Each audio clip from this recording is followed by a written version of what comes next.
Assalamualaikum warahmatullahi ta'ala wabarakatuh. Alhamdulillah wassalatu wassalamu ala rasulillah wa ala alihi wa sahbihi wa mawalah wa ba'd. Sahabat Abqari, pada kesempatan kali ini kita akan menjawab pertanyaan dari sahabat Abqari di kolom komentar. Kali ini ada di Instagram ya, komentar Instagram.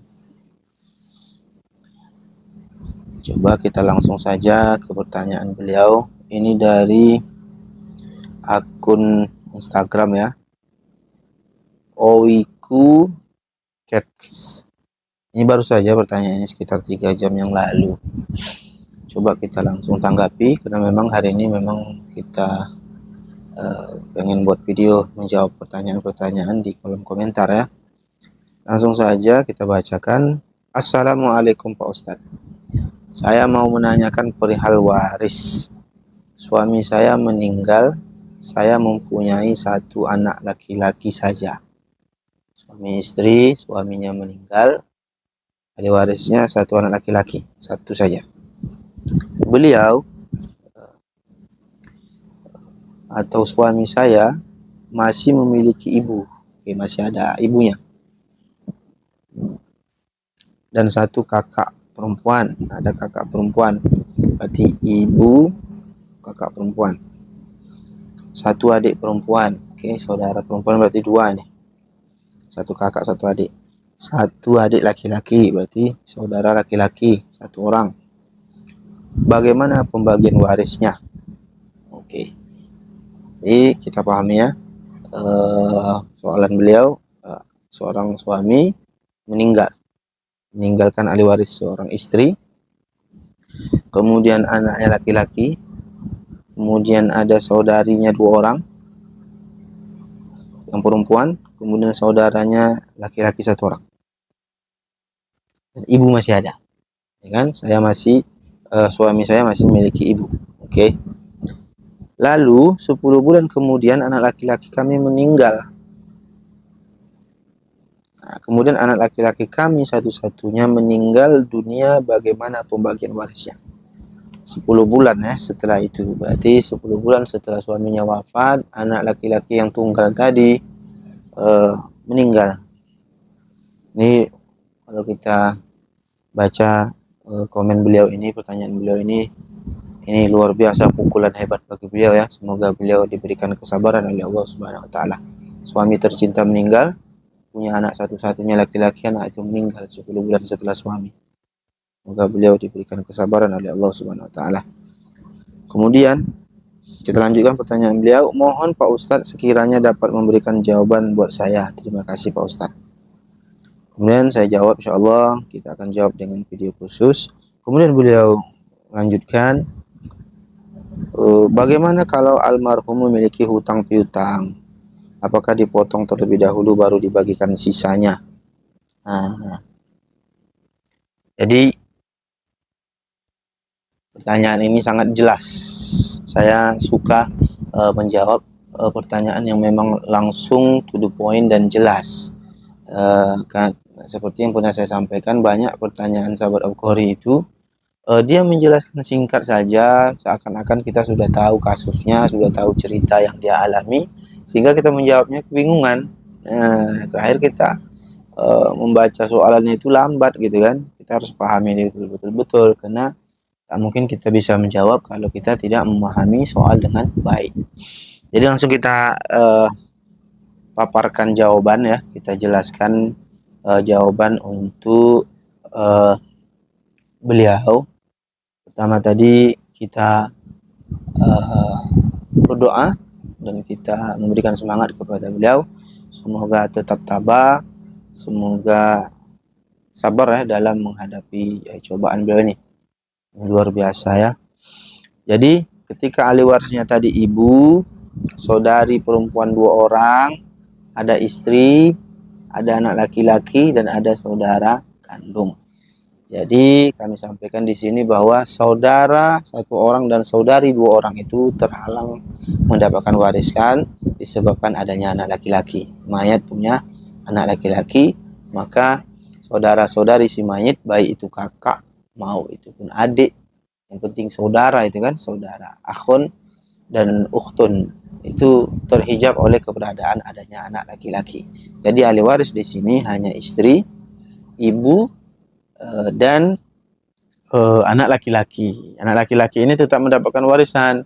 Dia meninggal, ketika ayahnya meninggal dia masih hidup, maka dia berhak mendapatkan warisan.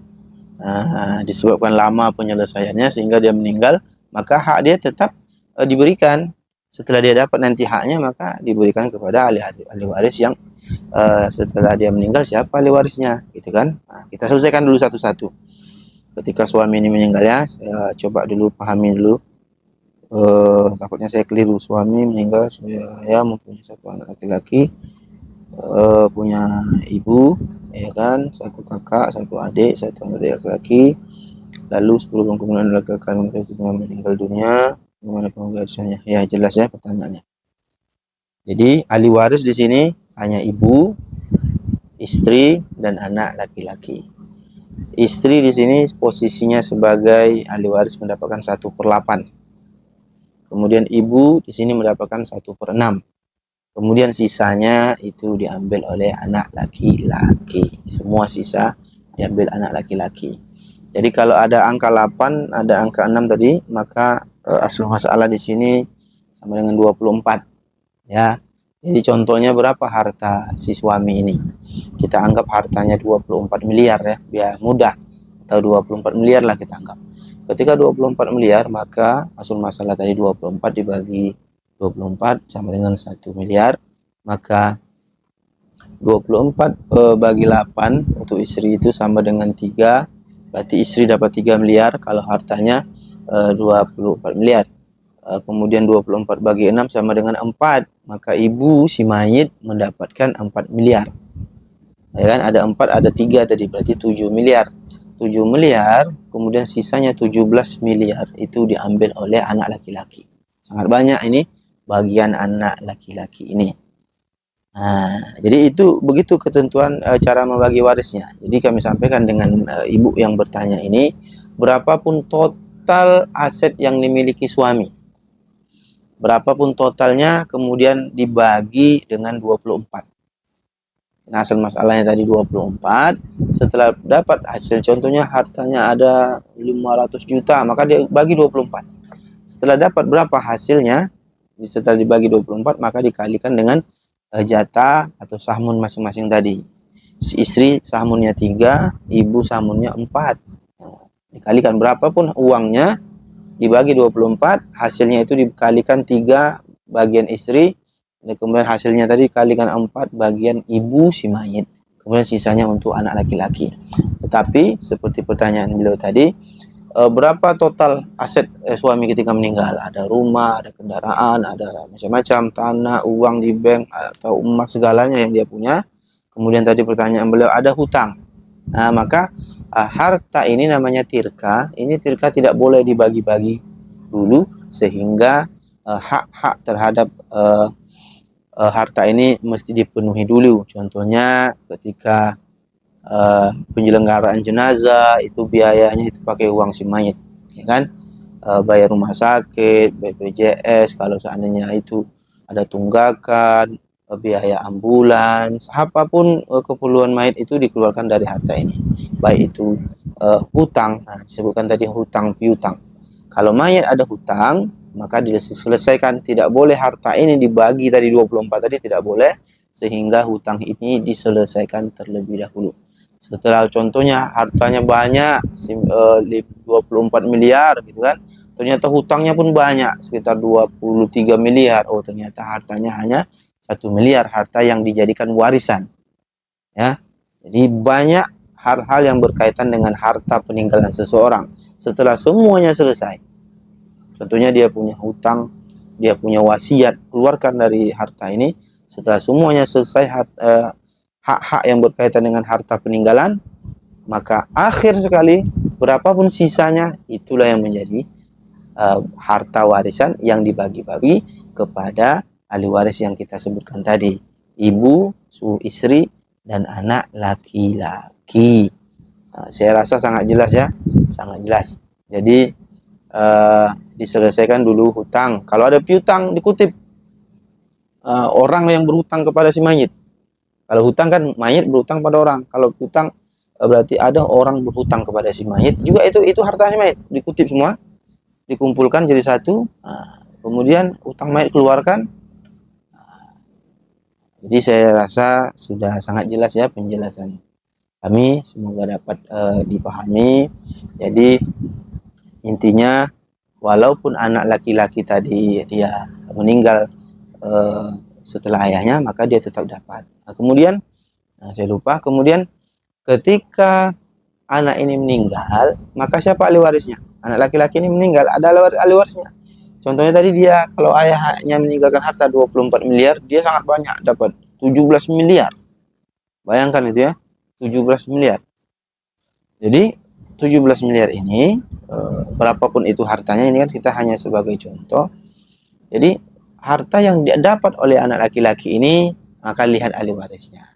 Contohnya ibunya, ya, si istri yang bertanya ini, ibunya ini mendapat sebagai ahli waris, sebagai ibu. Kemudian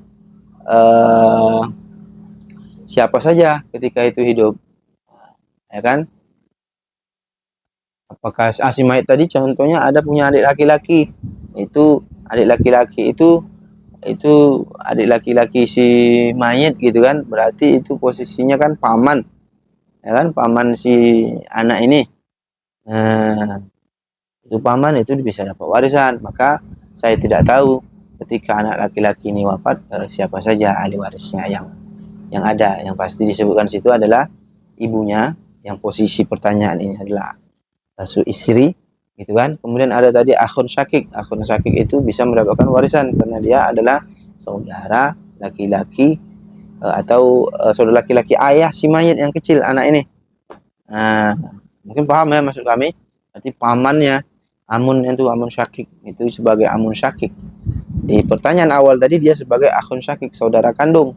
Tapi di dalam kasus anak yang wafat ini, ya kan, itu dia sebagai paman kandung. Jadi dua kasus ini diselesaikan. Jadi harta si anak ini dia harus dapat bagiannya, kemudian yang dia dapat itu dibagi-bagi dengan ahli waris yang ada. Jadi itulah yang dapat kami sampaikan. Mohon maaf atas segala kekurangan. Mohon maaf juga kalau seandainya video ini terlalu panjang atau berbelit-belit ya, tapi itulah kami coba jelaskan. Semoga bermanfaat, semoga ibu yang bertanya ini diberikan ketabahan dan kesabaran. Mungkin itu saja. Assalamualaikum warahmatullahi taala wabarakatuh.